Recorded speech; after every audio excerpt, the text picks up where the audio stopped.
have to remove first the top sheet to avoid restriction. Tanggalin niyo po yung top sheet, sir.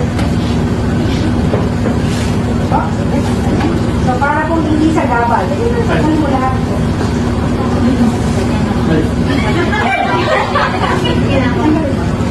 Alright. Now we're going to position the wheelchair perpendicular at the center of the bed. So saan mo gusto? Dito sa side na to o dito sa side? Kahit anong side pwede po siya. Andiyan na lang. Unlock mo muna yung nakalock po.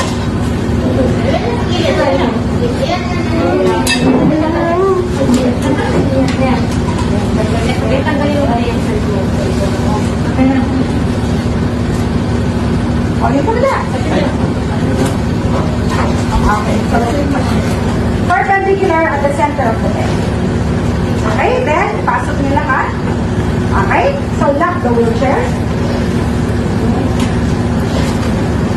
Okay, now assist the patient on a sitting position.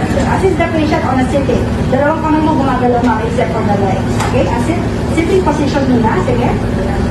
Alright. Okay na, sir. Sige na. Okay, next.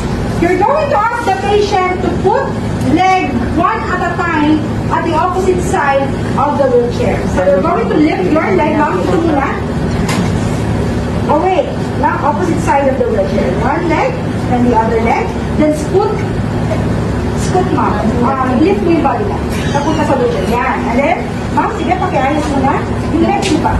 Hindi pa straight. Kahit po. Hindi. Isa-isa. Yan. And then, ma'am, sige, pakiayos mo na. Yung leg mo ba? Hindi pa straight. Kahit po. Hindi. Isa-isa. Okay. Okay. And then, you have to scoot backward until you are on the edge of the bed lang. Okay? Kung yan na, yan lang. Mahulog ka. Okay? You can ask the patient, if possible, to hold on the wheelchair na. Hold on the wheelchair, hold handle of the wheelchair, and then lift your body and you transfer it. Okay? If the patient cannot do it by herself, balik ka man. So, assuming hindi niya kaya, you're going to ask the patient parent to hold on the handle na of the wheelchair. We're going to insert our arms with closed fist under the axilla of the patient. So, sir? Why closed fist? This is to avoid touching the breast of the patient. Kaya closed fist. At the count of 3, sir, we're going to lift the patient towards the wheelchair. Okay? 1, 2, 3, lift. Alright. Okay? So now we're going to ask the patient to propel the wheelchair backward, ma'am. Unlock muna siya ang gagawa. Unlock the wheelchair, ma'am. The other one. And then propel the wheelchair backward. Yan. Until the legs or the feet is on the edge of the bed. Okay? Pag nakaganyan na, sir, dito ka. Baba mo na yung mga foot plates. Ikaw mabababa. Foot plates. Foot rest. Yan. Baba mo muna. And then we're going to put the leg one at a time into the foot rest. Mauuna ang near side, sir. Near side muna, na malapit sa'yo. Followed by the far side. Alright, so now you can move the patient. For example, galing natin siya sa puno.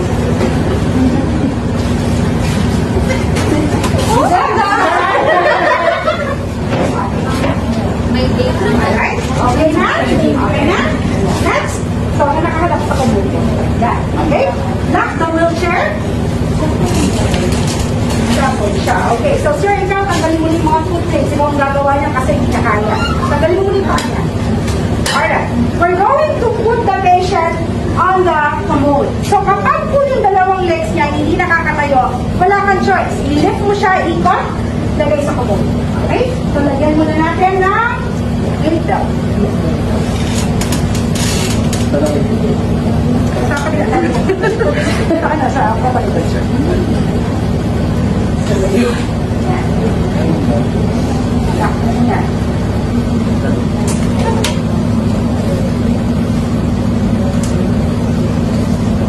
Okay?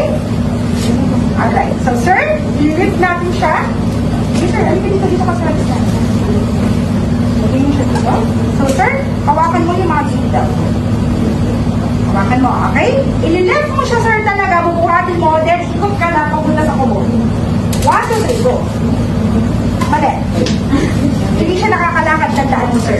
So, dapat mabilis, sir. Ikot ka. Huwag ka na mag-step ng galit. Okay? Kailangan mo umikot talaga. Okay? 1, 2, 3, go. Okay, fun. Ganun na talaga. Sobrang bilis. No?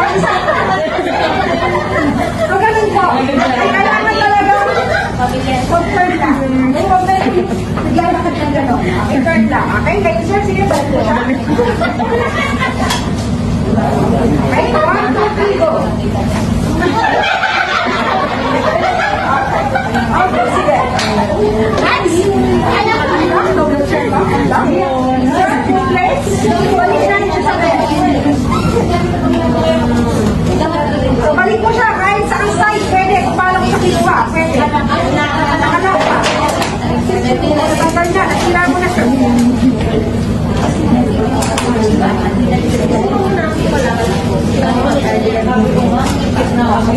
Okay? Sige pa. Ilagay mo siya. Perpendicular again at the center. Yes, yan. Huwag mo ipapagkaya mo kasi, ha? Ilagay mo baba. Ayan, ganyan lang muna. Last, sige. No, mamaya na yung last. Lagay mo muna yung legs niya sa taas na bed. Should be on the far side naman ang mauna. Tandaan, pag lalagay mo pa, far side ang mauna. Then follow by the near side. Nakuha? And then, from now, the wheelchair, ma'am. Yan, sige, sige. Okay, now, the wheelchair.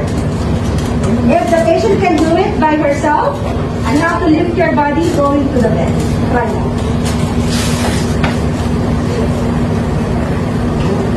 Alright. So, if the patient cannot do it, balik, ma'am.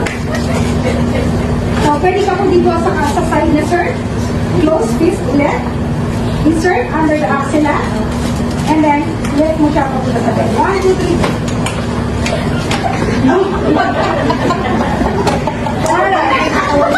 Okay, next po. Ma'am, your legs po. One at a time. Isa-isa.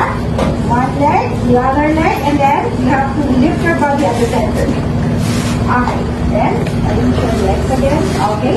And then you can now remove the knee belt, sir.